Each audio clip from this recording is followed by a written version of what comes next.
Like and subscribe. Welcome back to another episode of Empire State Sports Show. Thank you for that. I am your main host, Stacey Carter II, joined by always Teddy Caputo, Tommy Rooney, James Bear is back. And we got a pretty good episode. First, we got to talk about our Syracuse Orange basketball team going to 2025, 2026.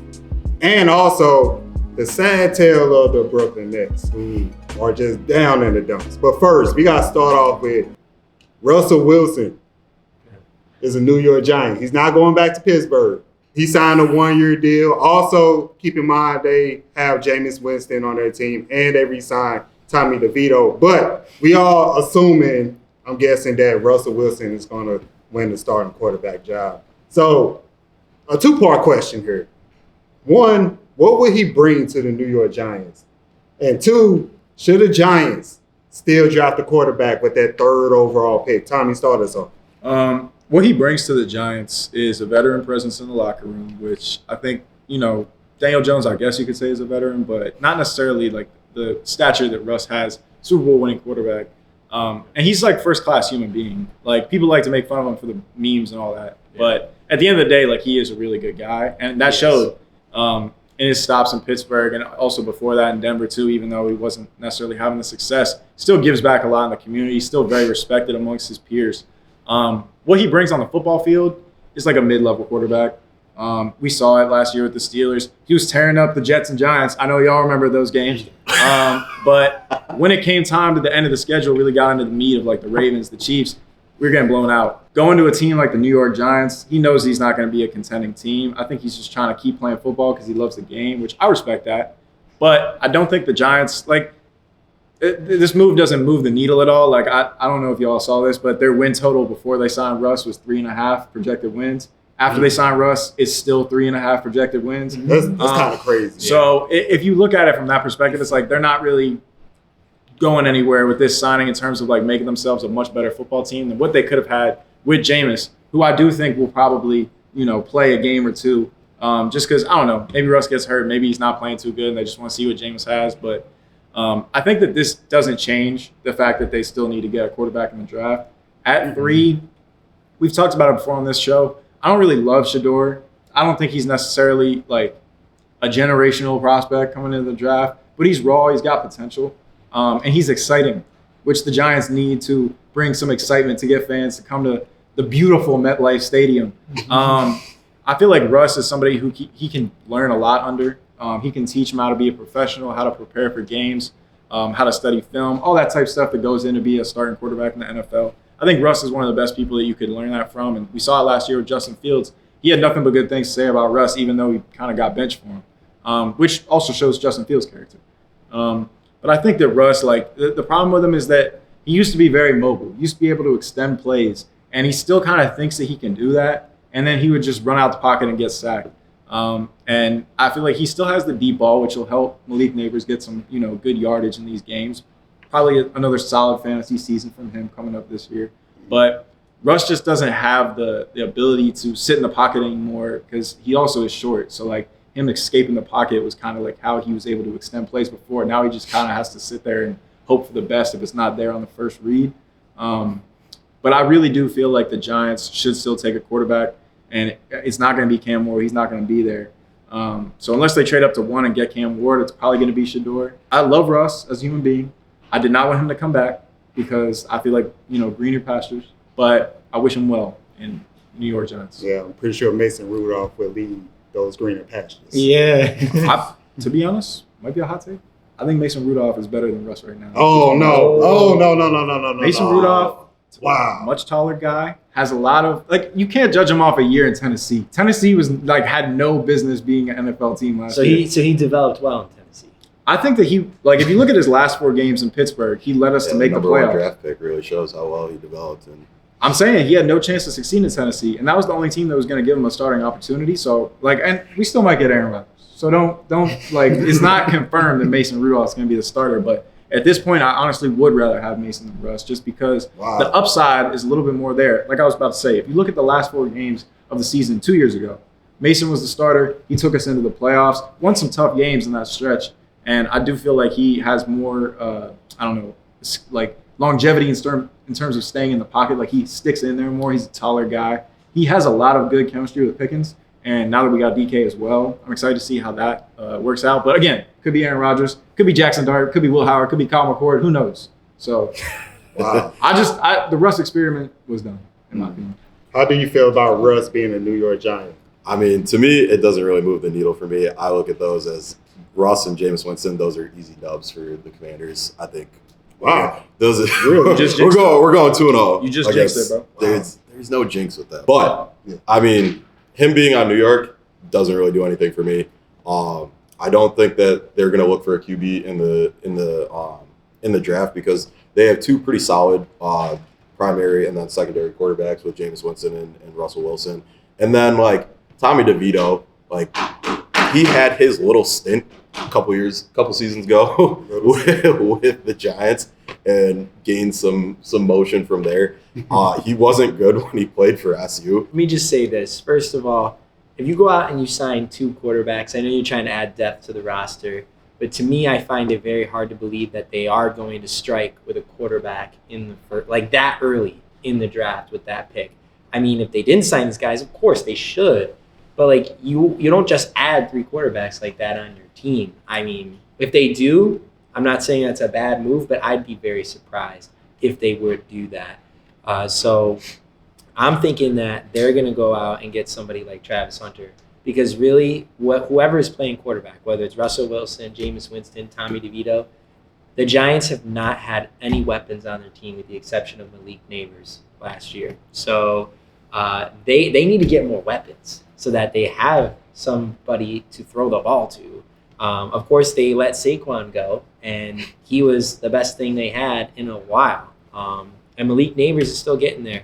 But I will say, Russell Wilson, he even went there. Like when he got signed, he went in there. He was just said in an interview or a press conference recently, he said that I'm going to be the starting quarterback. Like he's going in there with the mindset that he's going to start, despite any quarterback competition that may take place. So even if they went out and drafted Shedeur Sanders, Cam Ward, you name it, like he's expecting to be the starter. So you go out and you draft another quarterback, that might just like add some contention in the locker room because you draft a young quarterback like that. Usually the expectation is you're going to start him, especially when you, like you said, you need that spark, you need that excitement that someone like Shedeur could bring, or whoever, some of these young guys in the class up high in the quarterback field. So I don't know. I think the Giants personally are probably going to address other needs. And if they can build some pieces around, Russell Wilson, I don't know how well they're going to do this year, but they've had one winning season since Eli Manning retired, 3 winning seasons in the last 12 years, even with Eli Manning on the team. That has been the case. So quarterback play has been pretty abysmal. And in my opinion, they actually might wait till next year when Archie Manning may be available. They may go after him in the draft and continue the Manning era. That's my hot take. I feel like, my bad. I was just going to say one more thing. I feel like there are certain situations where like you draft a quarterback top 5 and you feel like, okay, they got to start right away. But then I feel like it's also like we saw it last year. I think he was 4th pick. Drake May, like they still signed Jacoby Brissett just to like play a few games and learn from him. He was a strong like veteran quarterback. Yeah, that's what I'm saying. I feel like you can benefit from that, not being thrown into the fire right away, because if you don't perform well, especially if you're picking the top 5, your team probably isn't that good. So you kind of have to like have tempered expectations. We saw with Caleb last year. They trade away their whole future, so they had to start Caleb. But I feel like if you don't have success right away, that can mess up your confidence. And a guy who's really young, like a rookie, like it's tough to try to like weather that storm. So I feel like it would benefit Shedeur, especially because he is so raw. And there's a huge jump between playing Kansas State and Colorado State every week to playing. Since they have Russ, since they have Jameis Winston, and Tommy DeVito, if you want to package him with them, they're not going to pick a quarterback. I'm like 100% sure they're not going to pick a quarterback with that 3rd. What's the long-term plan then? They just transitioning to next year. Yeah, they probably think the way that you think, that they don't see a franchise, a cornerstone quarterback in this draft, even with the star power of Shedeur Sanders. So they want to bring in some veterans that's going to help them transition for 1 year, that can bring stability to their team. help out their young talent, Malik Neighbors, Tyron Tracy at running back, and also those young defensive guys like Kayvon Thibodeau, who everybody is kind of like wishy-washy on. Yeah, it's like a make or break year for him. Yeah. So they just want that. And then also they can address other needs, linebacker, defensive back, try to find a wide receiver number 2. I don't know if Travis Hunter is going to fall past the Browns. But if the Browns take him, I could see the Giants taking Abdul Carter out of Penn State. They'll be a better pick with this situation that got a quarterback. But along with Russell Wilson being a veteran presence, I think he'll add a few more wins to the Giants. Last year, if you look at their schedule, they lost some close games. And if they had just like a better quarterback, not even a better quarterback, a quarterback who has more intellect, that knows how to manage those situations like Russ can at times, and he has proven that with the Pittsburgh Steelers, they can win a little bit more games. I got them winning 3 or 4 more games next year just because they have Russ. How many wins they had last year? They had 3. You think they won 7 games?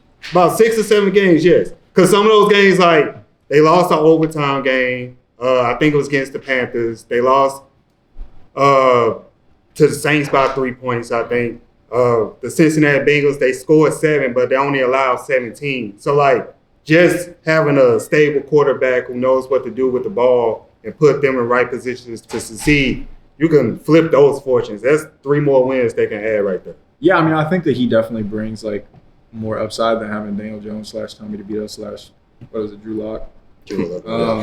Yeah, but, like, just like you said, like, last year they played the NFC South. So if they're losing to Carolina, New Orleans, who last year both were bad, now you're switching that for they're playing Minnesota, they're playing Detroit, and those aren't wins, in my opinion. Yeah. No, I think you brought up a good, interesting point earlier where, like, the NFC East is probably one of the most, if not the most competitive division in the NFL. With the Philadelphia Eagles defense, like, you're going to need a veteran quarterback. You can't just go out and draft like a QB from the draft in a high pick and expect him to be calm, cool, and collected when you're playing against like a Super Bowl winning defense like the Philadelphia Eagles. Yeah. So I think you both bring up very good points, but I think he's going to bring a good veteran presence and hopefully be that calm, cool, and collected. I do agree with you. I think they'll probably get a couple more wins just because he's there over drafting a QB, but I don't see them getting above maybe 5 wins. How many wins Giants next year? Yeah, I don't see any more than 7. I really don't. I think I think 7 is their ceiling, but they'll probably be around 5, maybe 6 at most. Well, we'll see what happens. I know one person that's going to wish they don't take quarterback, and that's Tommy DeVito. But let's move on to the next topic. The Brooklyn Nets. We haven't talked about them since our first episode, I think. Did we ever talk about them? No, we have. We talked about them. That one? I think that was me. That was just and we haven't talked about them since. But now it's a good time since the season is drawing to a close. Yeah. Their offense is ranked 29th total points, towards the bottom of every major category. And 2 of their top 5 scorers on the season are on different teams. Yeah. Like, that is insane. And then they brought back D'Lo, and that didn't really do anything for us morale. Now, I seen their top 3 players, Nick Claxton, Cam Thomas, Cam Johnson, were on the trading block or in trading rumors at some point during this season. If you're the Brooklyn Nets, what do you do with those 3 players? Do you try to trade all 3 of them? Try to go in to get Cooper Flag, who everybody presumes to be first overall? What is the direction the Brooklyn Nets must take in order to ensure some type of future success? What you think, Tim? Well, I don't think they want to trade all of those guys, but I think they're going to have to trade at least one of those guys. They had a ton of cap space going into this season. Now they're almost negative $42 million in cap space. They got to free some of that up. Nicholas Claxton is taking their biggest cap hit with almost a $28 million So do you see him as like the one that's gone in the offseason this summer? Unfortunately, I do. I mean, I think you have a nice front court to build around with Cam Johnson, Cam Thomas, and yes, D'Angelo Russell. So maybe you attack the size need on the team in the draft, say with somebody like Cooper Flagg. Of course, he's not going to fill the center position, but you could probably get a center out there to help with your size. It doesn't cost you $28 million a year. And that's nothing against Nick Claxton. He's a great player, but that's a huge cap hit for this team. And they need to do something about that. I will say it's not a very attractive market to go to right now. They don't really have a star there to allure them, nor do they have the money to pay them.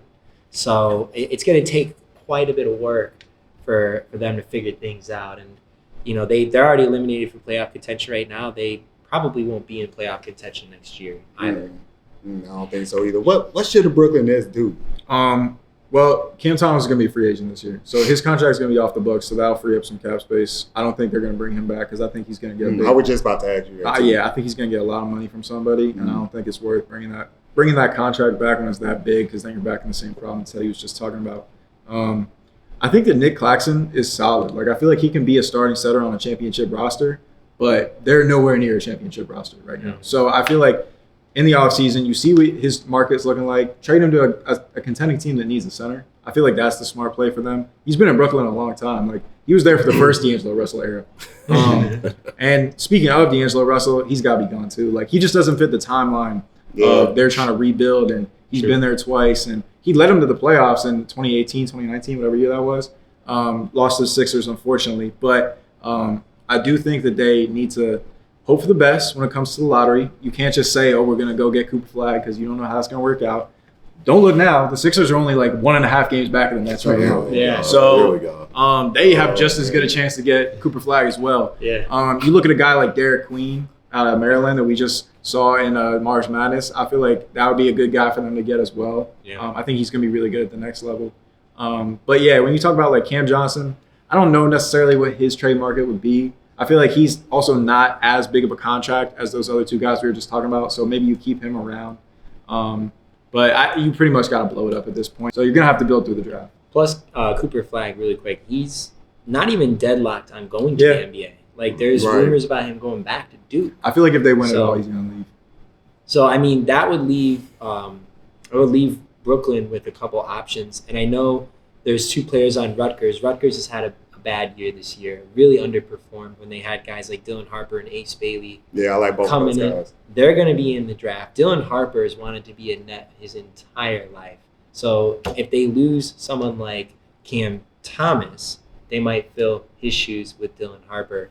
But Ace Bailey is 6'10", and he also brings good size. So they might even go after him as well. Yeah, what do you think the Brooklyn Nets should do with the three guys that they have right now, Thomas, Johnson?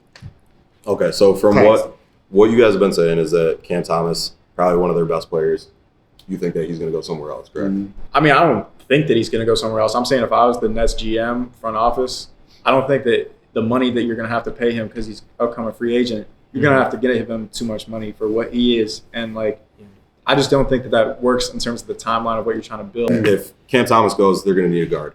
I think that not to my knowledge, I don't think RJ Davis has announced that he's going to the draft, but UNC guard, you take RJ Davis from the draft, you have Cam Johnson and RJ Davis, both played for UNC, played together. I think you'll have that chemistry there.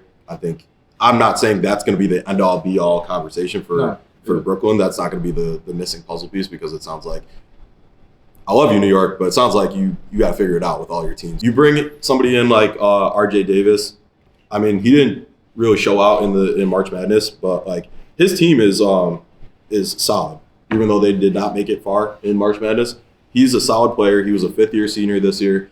I like his play style. I think he would fit well on the Brooklyn Nets. Okay, all right. I like a guy like Caleb Love going in the Nets too. Oh, yeah. Caleb Love from St. Louis. Yeah. Oh, really? Yes. Yeah. He is from St. Louis. But He balled out last night. Yeah. Let me talk about the Nets. First, let me bring up feelings I always had about them. I hated the fact that they sold their soul for KD, Kyrie, and James Harden. Yeah. They had something special or something brewing when they had D'Lo the first time around, when they had Karis LeVert, when they had Jared Allen. And now they in a state where they can't even build their team right because it's just so much money they're just gone and just been wasted on star talent that did not get them Didn't work out. far at all. Can you really fault them though? Like, if you have the opportunity to put those three guys on the same team, obviously we know it didn't work out. But I'm on the everyone train. was excited I'm about on the train of if you have star talent that's young, Were that's they coming stars, up though? together. Yet? No, well, if you had that, if you had that camaraderie, D-Lo. if you had that camaraderie, that togetherness on the team, and these guys are still young, ride that wheel out.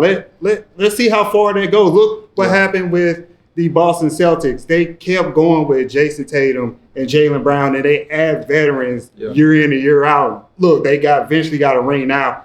That's the problem is everybody wants instant gratification, but that's where I fault the Nets organization. Like, I don't think they should have did that, and it's going to be a shame that they're going to have to move on from 3 more talented young players because they're not going to be able to pay them. Like, I would love for them to keep Cam Thomas, but like you said, It's going to be a lot. he's going to get above where he should be because even though he's a 20, 25 points per game player, doesn't stay healthy and is not the most efficient player. I like Cam Johnson. I had him on one of my fantasy teams, so he did well. But that's another player that they probably should trade because he can do well under a championship contender, and so can Nick Claxton. I think the Lakers were trying to get Nick Claxton at some point. So they're going to have to start over again, and hopefully they improve their mindset as far as the front office and keep whoever the hell they bring in this time. I mean, they sold their soul with KG, Paul Pierce, back in the Yeah, day they too. saw Like, how you sell your soul twice and not do. there's like multiple years stretches where they don't have any first round picks because of doing those Right, type trades right. too. But I mean, nobody could have seen the fact that KD, Kyrie, and James Harden played like 12 games together. Like, you know what I mean? Like, that could not have worked out worse for them. Yeah. And, like, On paper, it looks beautiful. the hype was so high for that. And And bring Steve Nash as the coach. yeah. Oh, gosh. Like, That was questionable on paper, decision. it seemed like that was Oh, they definitely. solved it, and then you put it together. And Me personally, though, I'll be honest, I love Kyrie Irving, but being an old-time OKC fan when they had Russ, James Harden, and KD, it would have been nice if they brought Russ on that roster That would be instead crazy. of Kyrie Irving. Because, again, I love Kyrie Irving, but him being off the court, I think he was the first casualty off the court. And it wasn't even at first because of injury. It was because of all the controversy around him. So that just put a lot of negative The energy. COVID stuff. Yeah, exactly. Exactly. And that caused a lot of negative energy in the locker room and then spiraled everything out of control. So it just would have been better if they had Russ there and reunited the Thunder squad, Yeah, in my opinion. yeah, definitely. Well, we'll see what the Nets do. They still have a little bit ways to go as far as the regular season. This season, it's going to be interesting to tell, see what they're going to do if they get a top 3 pick. Let's go to the last topic. Let's bring it home to where we all at right now. Syracuse, New York. Yeah. We got to talk about our basketball team. Had an abysmal year, 14-19, 7-13 overall in the ACC. I think they lucked out with JJ coming back, JJ Starling, Donnie Freeman, who was projected to be a first-round pick, if not for the injury. We already know that bringing in Kian Anthony, Luke Fennell, Sadiq White, everybody is aiming at Coach Red Autry, Coach Adrian Autry, thinking that he could have been fired this past season, but he has another chance. Yep. With Coach Autry having that pressure, can Syracuse, with the players that's coming in and their top 2 returning talents, can they make it to the NCAA tournament next year, James? God, I hope so. It's been so hard being a fan. Teddy over here, he knows the struggle. We used to be dominant back in the day. Like, we could have an absolute abysmal season, still make the tournament, and we played in March Madness like we were a completely different team. Yeah. And I miss those days I know. so much. Oh, man. Yeah. This is, in my opinion, Coach Autry's last chance. If they don't make the tournament, if they don't have a winning season, he's out the door. Yeah. If Kion doesn't live up to the hype, or again, if they don't have a good season, he's probably out the door too. He's probably going to take his talents to a different school. Go to USC. What would be my perfect plan or my perfect like dream of like happening with SU? I think we got so lucky that, well, let me back up here. I don't think that JJ was ever going to transfer. If anything, he would have probably tried his talents out in the NBA. I don't think that he would have put his family through like another school transfer. Like, as you guys know, he came from Notre Dame. He's from Baldwinsville, which is like 20 minutes away from here. Yep. Like, I don't think he would have picked up all of his stuff and left again. I think he would have either stayed here or gone to the NBA or tried his luck in the draft. But if they don't have another winning season, like, I don't see Adrian Autry sticking around to see what happens with the rest of the program. Yeah. What I meant to bring it back to was, I really hope that, like, with Kion being on the team, Carmelo kind of steps up and is like kind of behind the scenes, like assistant coaching, or like, if not, funneling some money into the team. Mm-hmm. I think that'll definitely boost them up. But those are just make Carmelo the GM of the team. Like, I don't know. I agree. I don't know if he's interested. Yeah, Steph's doing it. I don't know if he's interested in doing that, but I feel like that would help recruiting a lot. Oh, yeah. I agree. I definitely agree. I think he should at least be a part of the coaching staff, but if not, give us some money. We need some money. We need some money. Because SU, I guess from what I heard, we're transitioning into a football school now because we're not doing well on the basketball side, which like is crazy to me because we had a very good football season, one very good football season, right, and now we're a football school. Yeah, but that's never been. That's just my opinion. That's never been the case in our lifetime. We've always been a basketball. We've always been a basketball school, and we've always been like a decent basketball school. Yeah. Oh yeah. Like, we weren't ever like top tier like contenders. We made the Final Four a few times. Historic runs for SU. Miss those days still because I was a youngin' before Tommy's time again. But well, we had that. Those games were in black and white. We had that. Stacy is older than me. We had those. You're the one bringing it up. We had that 1 year. James, you know about this. We had that 1 year. It was maybe like 10 years ago with Fab Mello on the team. That was the team that everybody saw just running the table, going to the championship. And then Fab Mello had academic problems, and he was out the whole NCAA tournament. And then our hopes and dreams are crushed. But, like, honestly, that was probably the best Syracuse team we've had since the 2003 championship team. Is that what sparked the investigation, too? Yes. Where we got the wins taken away from us? Getting those wins taken away from us, that ruined the program. Dude, Jim Boeheim would have been the most winningest coach of all time if that didn't happen. He would have had like 1,141 wins, something like that. They took 130 of them away. The crazy thing with that is they had like a few years of investigation on SU. They had 3 times that on like Virginia and on UNC, and they didn't get slapped on the wrist or anything. But somehow we got ours taken away from us, and I don't see how it's fair. It also ruined our program. Yeah. Well, if it makes you feel any better, the same thing happened with Rick Pitino. Not the exact same thing, but they went after him and took his championship away. Yeah. So, well, speak on the team that's going to be in the 2025-2026 season. Do you think it's like make it or break it for the program and for Coach Autry? Oh, yeah, absolutely. Because I'm going to tell you right now, like, you guys know this, but for those watching, I went to the ACC tournament down in Charlotte. Yeah. And I had a chance to obviously be in the press conferences and stuff. And I asked Coach Autry. You went viral, Ted. Yeah, you did. I mean, not to, like, throw that, like. It was a good question. Yeah. I mean, I asked him about the fan base. Bad time. You know, bad time. Really bad time. Just bad timing. But no, I asked him because James knows this. Like, I've grown up a Syracuse fan. My family's grown up Syracuse fans. Red Autry's been part of the program in some way, shape, or form since the late 80s. So he knows what the culture here is like. Syracuse has been a basketball school. They bleed orange for the basketball team, and they're pissed off that we haven't made a tournament in 4 years. And especially this past year, it's the worst season we've had in the last 56 years, ever since we dropped our independent status and joined the conference. So, like, people have the right to be upset, especially because we were promised a better year. And then so when I asked him that question, like, what do we look forward to next year? Especially because, you know, I'm hoping he's saying, like, you know, we got Donnie coming back. We got some guys coming in. Like, yes, it was disappointing, this and that. But, you know, I want to do as well as anybody else, if not more. And so we're going to pick it up and do better for you guys. And no, he's just like, I'm not answering that question right now. I'll answer it another time.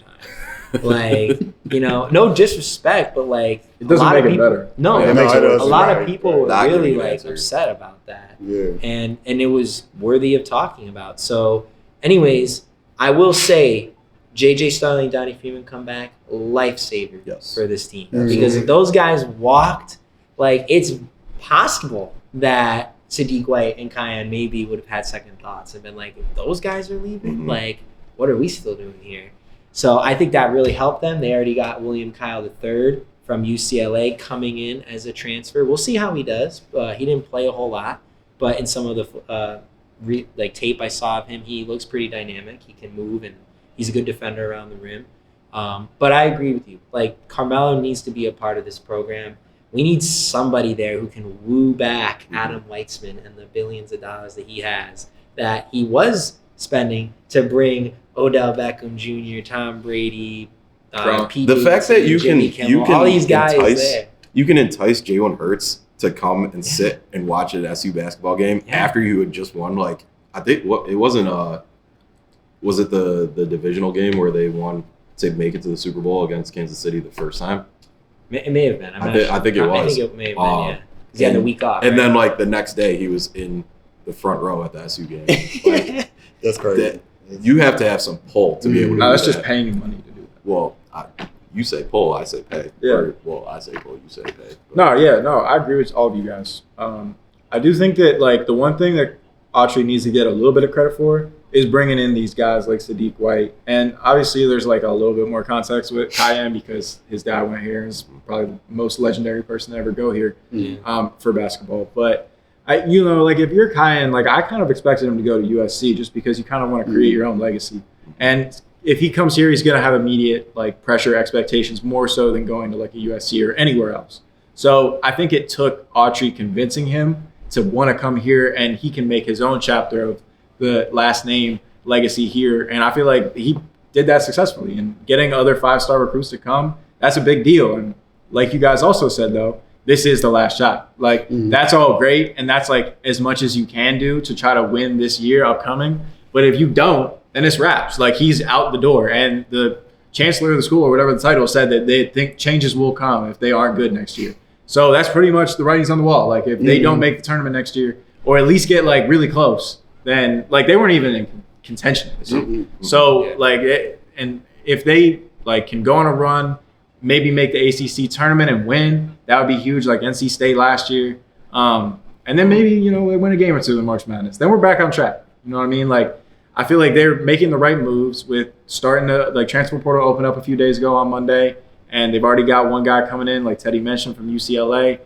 They need help at center because Eddie's leaving. Getting Donnie and JJ back was huge, like you guys talked about. I was surprised by that. I think that Donnie makes a lot of sense because he didn't play that much this year and didn't really get a chance to, like, he can't go to the NBA like that because he's not going to be drafted. Right. So I think that I am surprised by JJ. I know you say he doesn't want to put his family through another move and all that, but, like, at this point, NIL has made college athletics a business. So, like, if you are getting 10x or whatever, 5x millions from a different school, like, that's bigger and has more money, like, you got to take that at the end of the day. Like, your family would be mad at you if you didn't take that. So I think that it really does show, like, that Syracuse is, like they talked about, they're investing more money into their programs. It's mainly football and basketball. But if they're giving him a lot of, like, what he's worth in terms of the contributions that he's made to this program, and also, like Teddy mentioned, he's from here. So I think that it would mean something to him to get Syracuse back in the relevance. They're going in the right direction, I think, in my opinion, overall. I'm excited. I think it sucks that we're not going to be here next year. Like, the hype is way more there for next year than it was for this year, but they're going in the right direction, and I feel like they have done all that they can do up until this point. Once March Madness ends and you see some of these guys that are still playing or their season just ended, they'll start to enter the portal. There's 800 guys in the portal right now. Like, the more guys will be coming. This roster is nowhere near complete. So I would say 3 things saved Coach Autry's job this year, which was getting Kiyan, Sadiq, and Luke, them able to bring back JJ and Donnie, and winning an ACC game in the ACC tournament. Those 3 things saved them. If they don't make the tournament next year with the talent that they have, he's gone. He's gone. No doubt. Like, they don't have to be the number 1 ranked ACC school. Like, they don't have to win the conference tournament. They don't have to go, like, 30-2. But they just got to make the tournament. Just at least be, like, an 11 seed or be, like, one of those first 4 in. Yeah. One of those. Like, if they don't even get to that point next year, it's a wrap for them. And then I think those guys would still stay if they come back another season. Kion and Sadiq.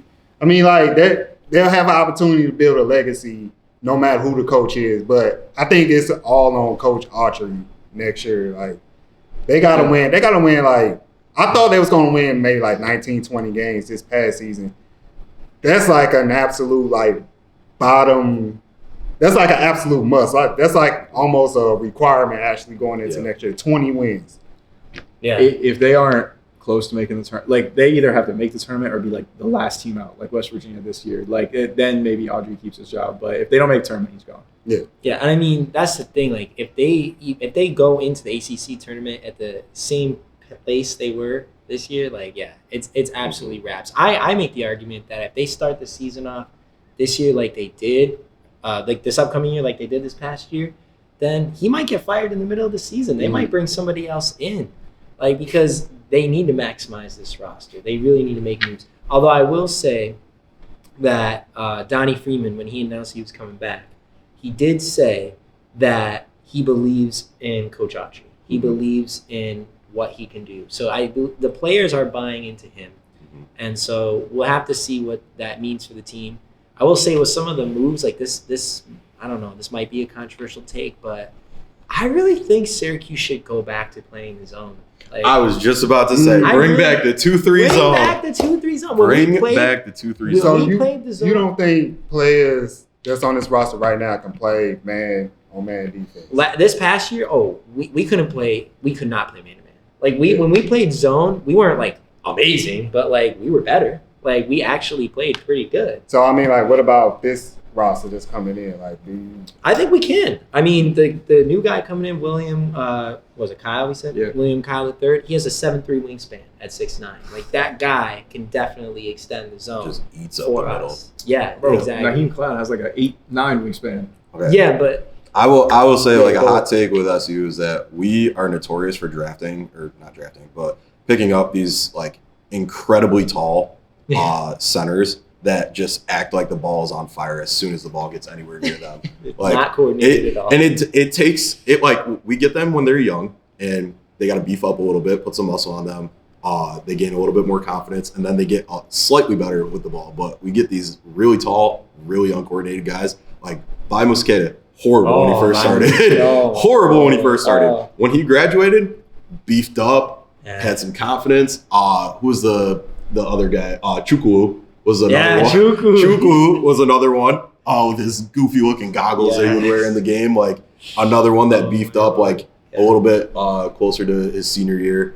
I'm not saying that, but Naheem is the tallest player in the ACC. 9th tallest player in the NCAA. Like the wingspan is there.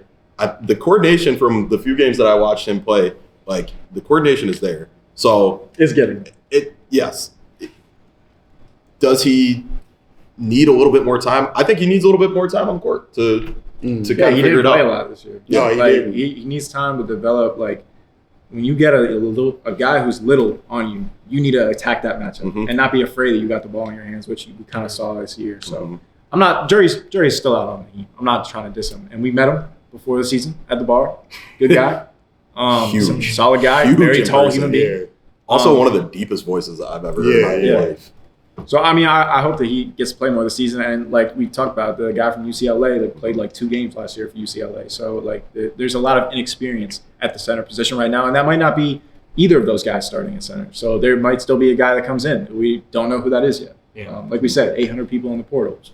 A lot of people. So, all right, quick answers to wrap up the show. Oh, I have a question for you, actually. Go ahead. Like, to bring up what Teddy said is, like, he might get Adrian Autry, Coach Autry might get fired halfway through the season if it's a bad season. Who do you see replacing Adrian Autry as a coach? If that was the case, well, we do have to think like I have a good answer to this question.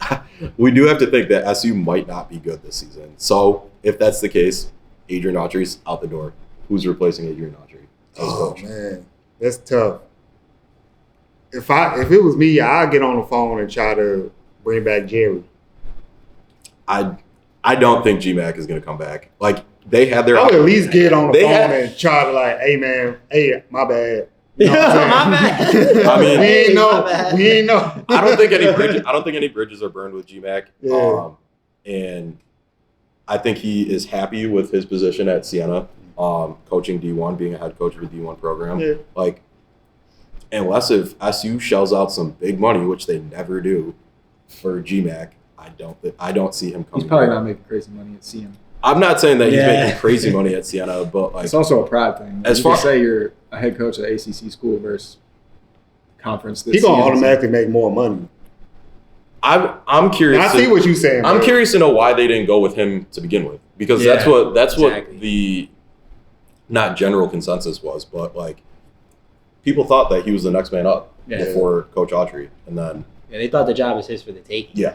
Yeah. same with Mike Hopkins too. Like they thought Mike Yeah. Hopkins was sticking around for a while, and then Mike Hopkins got a different offer and he went out the door. So he was supposed to be the next man up after Boeheim. I mean, he could always come back too. I'm Well, not sure. who was your name? Oh, okay. This is kind of juicy. I was actually talking to my dad about this. No, it sounds silly, but it actually is a good point. Like, why not Jimmy Boeheim Jr.? I'm just saying, because like, think about Jim Boeheim. He played for this. Is he coaching right now? No, I thought he was gonna say Patino. no. So Jim Boeheim played for the team. He wasn't a star by any means on the team, but he got his start as the Syracuse basketball coach like a few years after playing, and he worked his way up, right? Jimmy Boeheim Jr. is not playing in the NBA, but I mean, he obviously grew up with his dad coaching. I'm sure Jimmy Boeheim Jr. has a good mind for the game. He was not horrible as a player. He was decent as a player on Syracuse. So I don't know. I think that would be really interesting. I think that'd create a big buzz around Syracuse basketball again, is like we're continuing the Boeheim legacy, bringing in Jimmy Boeheim Jr.